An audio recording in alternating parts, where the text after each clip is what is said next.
Hi friends, जय माताजी। आज આપણે બનાવીશું આલુ ચિપ્સનું શાક। આમાં મેં 2 બટેટા લીધા છે।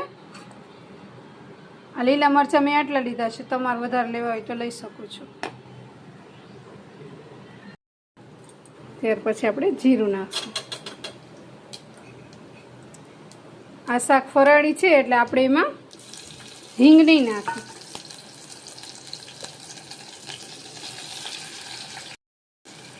આ રીતે બધા બટેટા જે કટ કર્યા છે એમાં નાખી દેશું।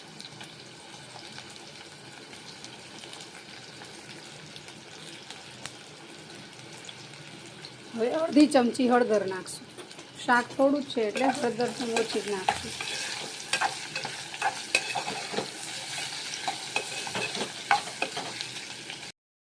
પાંચ મિનિટ આપણે આ રીતે હલાવી લીધું છે। હવે અડધી ચમચી ધાણા જીરું પાવડર નાખશું। અડધાથી ઓછું લાલ મરચું નાખશું, કેમ કે આને રોટલી સાથે નથી જમવાનું, એટલે બહુ તીખું હશે તો આપણે જમી શકશું નહીં। અને કોઈ પણ જાતનો ગરમ મસાલો પણ નાખવાનો નથી। ચિપ્સ સરસ સતળાઈ ગઈ છે। હવે એમાં આપણે આટલું પાણી એડ કરીશું। એક નાની કટોરી જેટલું, બહુ નથી નાખ્યું, સેજ જેવું છે। અને આને આપણે 1 થી 1.5 વિસલ પાડશું।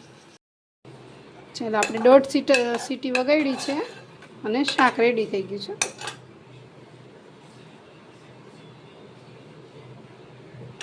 હવે 1 લીંબુ છે એનો ચોથો ભાગ છે આપણે આમાં નીચવશું। બસ,